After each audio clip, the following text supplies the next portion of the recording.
So, well, it has been, how long has it been? Probably like a year now. Let me check. Yeah, a year ago. This was just before I went to year 10.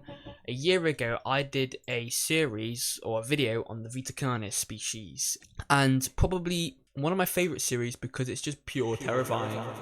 Let's get into it. No, actually, before I do, I just want to shout out Wilkemp and Macy Musgrove. You're getting shout out because I remember on the on a Instagram live when Tom was was streaming on there. Wilcom said I make his day every time I post, so I have to shout him out. Like, come on, I love Wilcom. And then Macy, I'm glad you've been watching my videos as well. I'm so glad you enjoyed them, and your brothers as well. Shout out to your whole entire family, Macy. That's what I say. So I just wanted to like, you know, like, feel me that this is, I think Draquillian. I can't even say his name. I'm so sorry. This legend of Golden the Great has just, I think he's released 2 videos in terms of like season 2. This one is the new beginning, so this is season 2, and then there's another one which is the progression of like how everything, all these, like how the progression of these creatures and how they've, like, you know, progressed over time. This one's called Vita Carnis New Beginnings, and yeah, don't know what I meant. Warning: this video talks about and shows imagery of graphic content like flashing lights, gore, violence, death. Viewer discretion is advised. There's your warning, baby. Today something has happened within the restricted zone, where a large group of cultists have been apprehended. Several teams of military personnel have arrested some high-ranking cultists and have unmasked their identities to the public. Shockingly, several of these members are well-renowned politicians and high-ranking members of multiple governments across the globe. Many documents have been released providing sufficient proof of the atrocities that were being committed. Some of these crimes include murder, kidnapping, torture, ritual sacrifice, and the list goes on. The members are found guilty of deliberately providing false information to the public in an attempt to cause harm.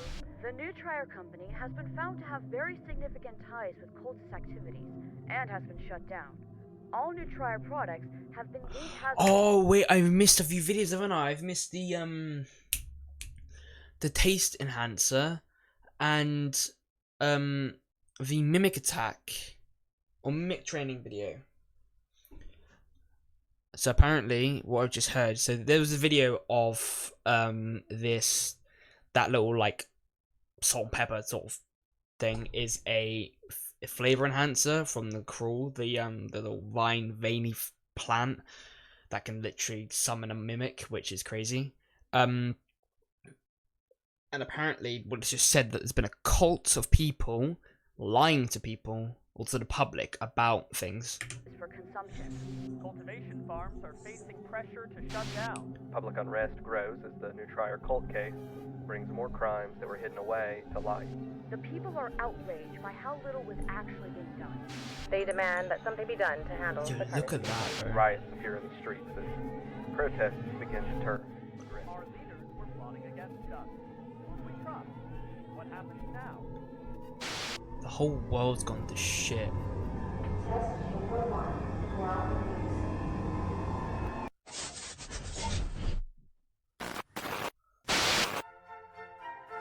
Welcome to Magister's Wonder Show.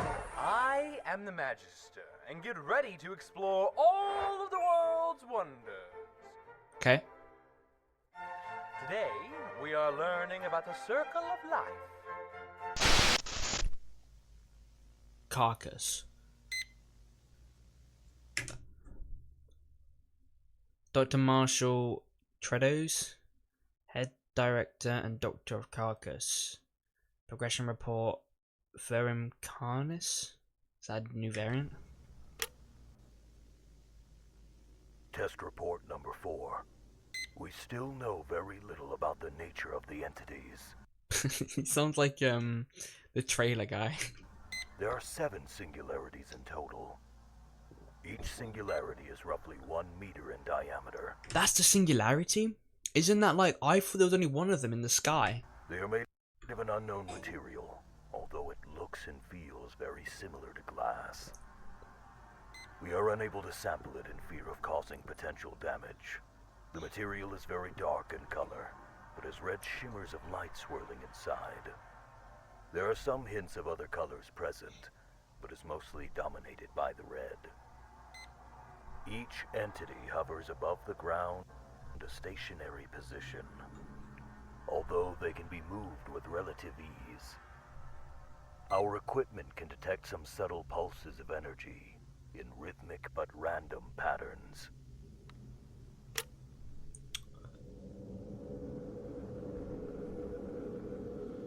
I forgot it's all sound waves, isn't it?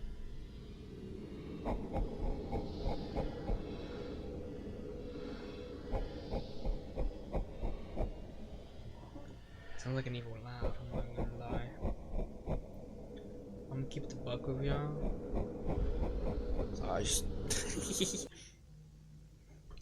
We don't know what they are. We don't know if it is breathing or communicating. We don't even truly know if they are even organic. This is nothing new, just confirming what we already know. Right. Our first experiments didn't give any interesting leads. The most we got was some interference with electronics, especially when there is more than one kept close together.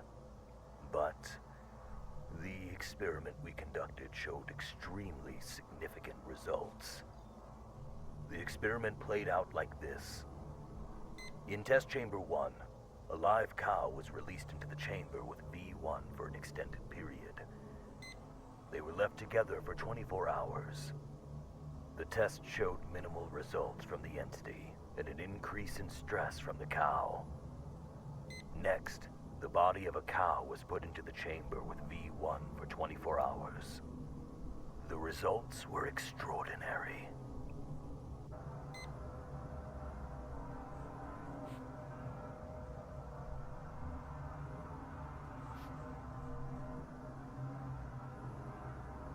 It dissolved 5 into hours cruel. after the whole body had been ingested, concentrations of Kroll rapidly grew from several points from within the chamber. What this could mean, it rewrites everything we knew about the Vita Carnis species. So everything we know is fake. Allow the crawl to grow out.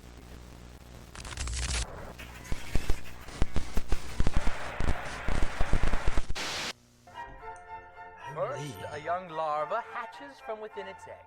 It will roam around and find food to help it grow and grow. Once they are big enough, they transform into a pupa, and after some more time, they transform into an adult beetle. The adult beetle will go out into the world in search of food. Audio log. Sanctions. Progress report for crawl samples. Cultivation has been successful. So far, we grew them with 3 specific environmental factors. 1 is our control group, 2 with access to additional nutrition sources, and 3 with exposure to radio signals.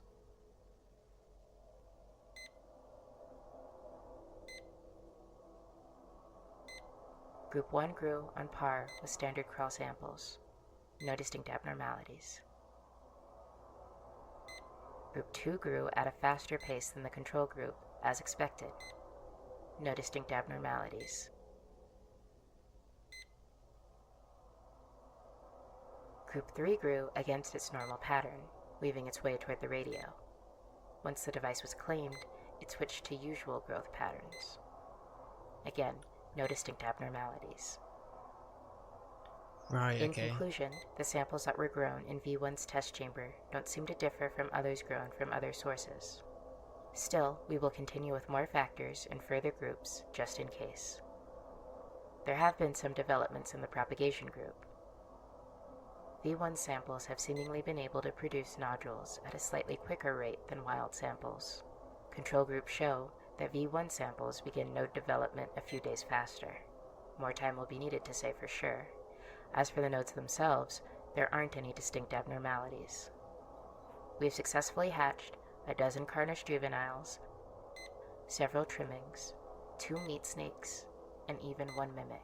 Fuck, We will okay. be sending them to the enclosures after everyone's reports get sent out. End log.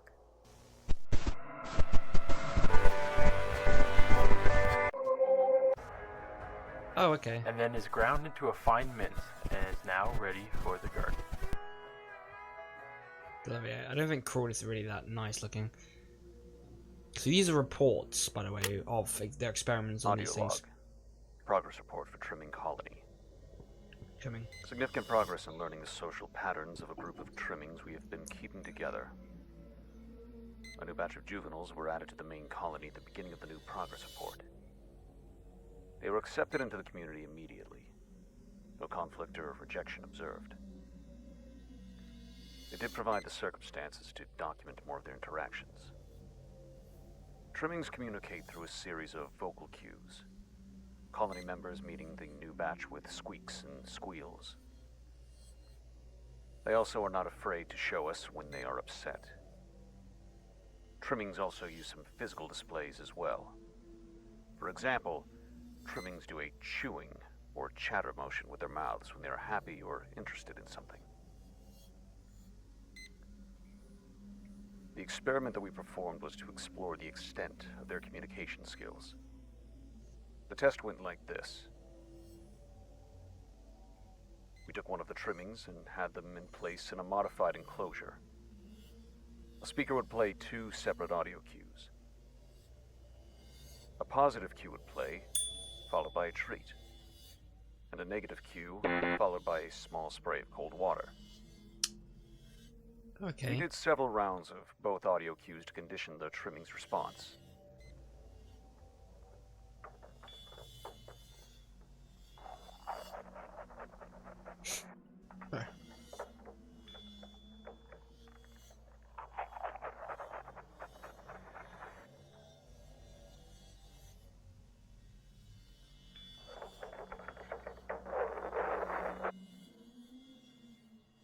Okay.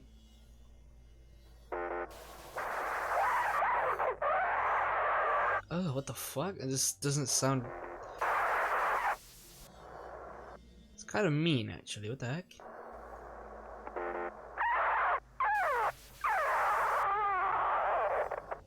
Aww. After Bro! the test, the trimming was released back to its colony. And after a few hours, we tested how much the trimmings communicated. Another speaker was placed near the colony's enclosure, where we played the same audio cues.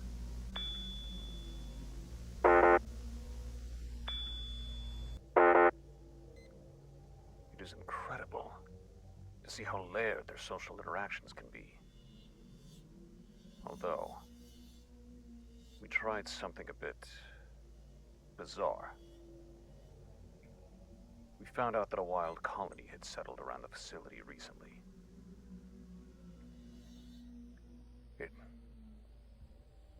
It was strange, what we did. It was a long shot. We set up a radio device near the wild colony and near ours. We linked both devices up and played the cues.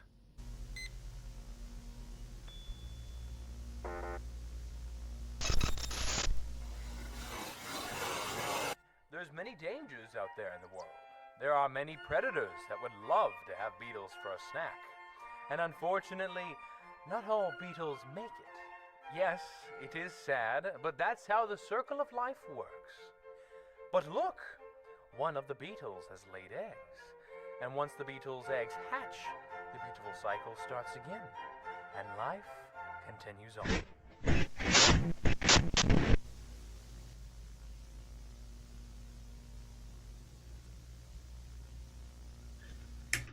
Yo, that's so cool. What the hell? So obviously we're learning more about the trimmings and their like communication with like signals and stuff. How the crawl kind of like spreads, and the singularity and the fact that there's more than one account apparently. I think there's one more we can watch. Yeah, so this is Vita Carnis revealed progress. So this is some of the progress that some of the doctors or the scientists have found with, I think it's a meat snake. I think the mimics in this one as well. And I think the harvesters, I'm not sure, but we'll see now. Yeah, this is your warning. This is season 2, by the way, I think.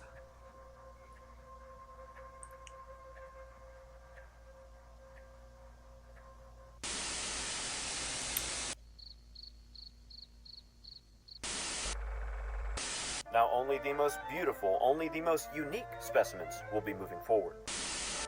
There are lots of Bro, dressed to impress.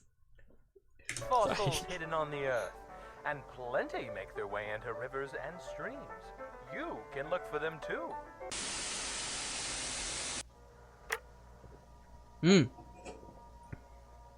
This is the Audio log. carcass.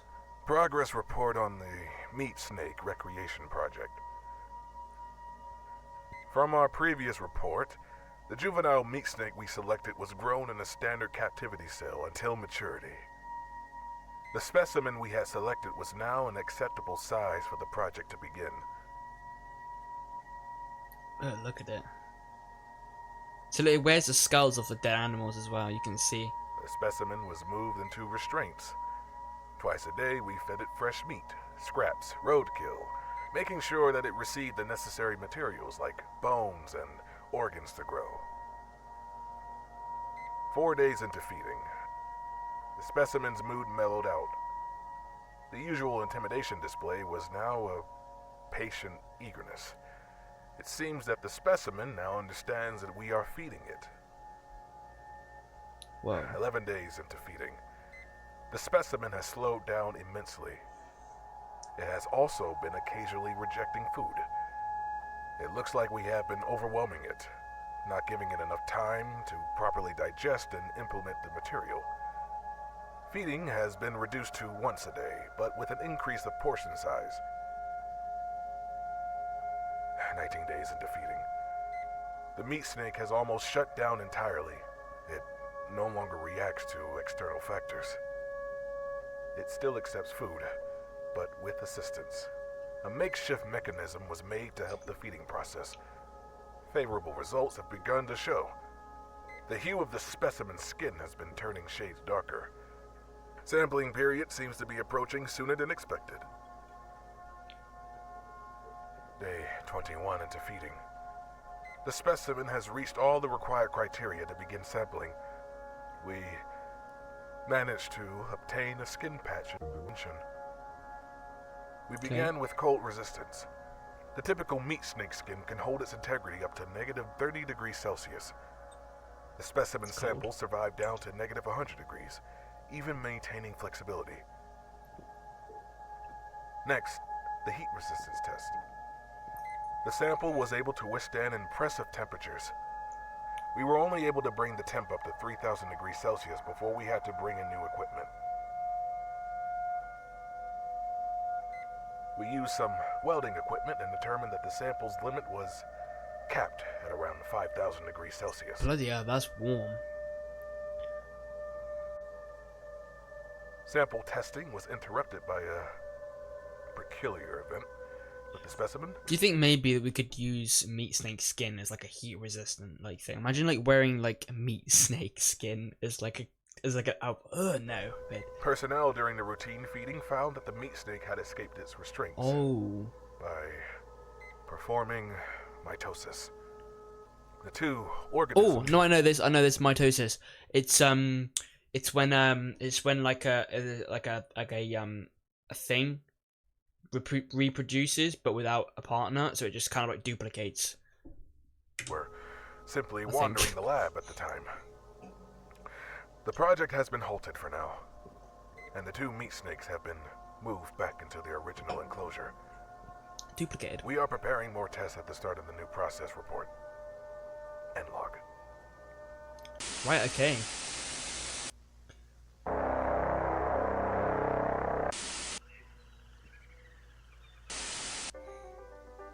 You can make your own sieve at home. The mesh will catch large debris, allowing smaller things to pass through. But you can add more layers with different mesh to catch more things. What? Lovely contestants so far, Raisin. but there can only be one winner. And this year's winner is Patty! Oh, it's like an elder trimming.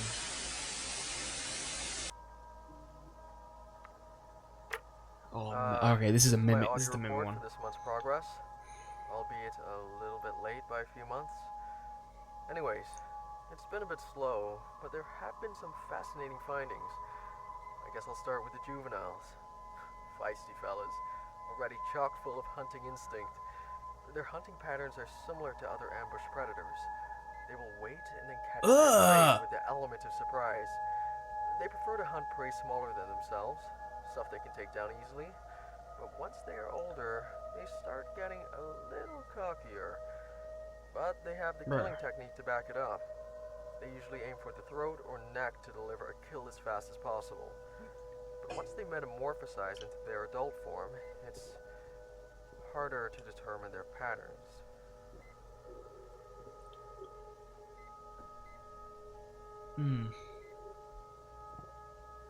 The juveniles we do manage to get into their adult form don't last very long. They simply hide away, rejecting all food we provide. As it is well known, adults only eat human flesh. Oh, great. The adults we have all die to starvation. The best candidates for research are the ones we capture out in the wild. They last longer, most likely due to them already having food and nutrients in their systems. It's not something I dwell on too often. So freaky. I am thankful for the ones they bring in for me. I got several adults, even a few humanoid ones. Okay. Okay, what the fuck is that? Sorry. Are you mad? It's a crackhead. Like, what am I looking at? So weird. Like, what am I looking at? That's not. Bro! Oh. We're able to understand a bit of how they work before they eventually whittle away. The hunting tactics of the adult forms change drastically from their previous form. Hunting now takes much longer as they observe and watch their prey. They are very cautious, waiting for the best opportunity. They take advantage of anything they can to get an upper hand. Their most popular tactic nowadays is climbing inside of furniture. Freshly metamorphosed adults are roughly 160 centimeters in height, but can fold themselves tightly into small spaces. One was even found inside one of those old-fashioned mannequins. And older adults still fit exceptionally well in tight places. It's funny, we didn't even know they could do this until the late 70s. They weren't even called mimics then. They were called, butchers. They changed it because its name better matched the description of characters in some kids' board game. Anyways, the hunting tactics beyond this are confusing to say the least. All predictions of their patterns have been wrong in one way or another. Ever since that public announcement in '86, they keep changing it. In reality, it is almost completely random. Are you kidding me? Each case in the wild is different and it's hard to determine why in captivity. Plus, human testing is a no-go. Even though I volunteered myself, I feel so close to figuring it out. Wait, so you're telling me these things know what we're trying to do?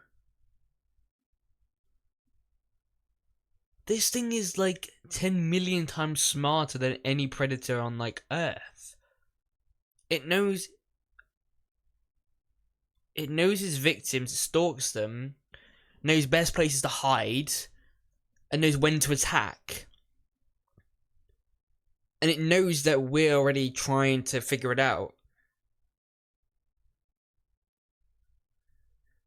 So it hits us with a mind game and completely changes its attack patterns, throwing us off completely. What the hell? Anyways, I'm getting ahead of myself. The next stages are even harder to... Wait, how long do these tapes have to be?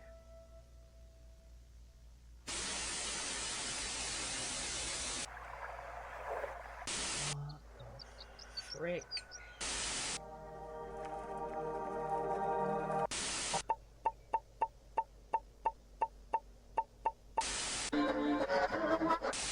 Look, this one would have fallen through our first sift.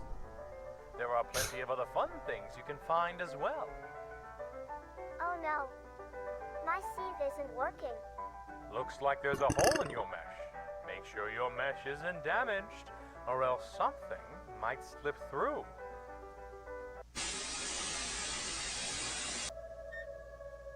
Footage of the incident with V1 involving the cleanup team in test chamber 1.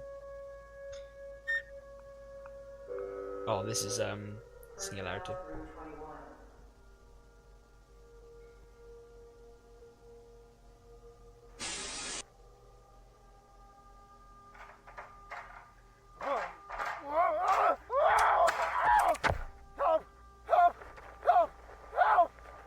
What happened? My leg's tied.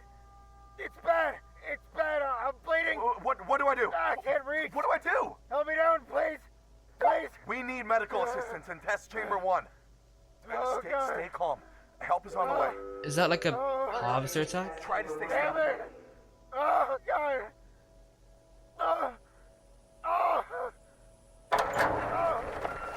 Alright, we're here. We're going to help you. Lower the ladder slowly. This is going to hurt. Okay, hold still. Ready? Now! What the fuck am I listening to? What's happening? What's happening to him? Get him out of here now! Get him out!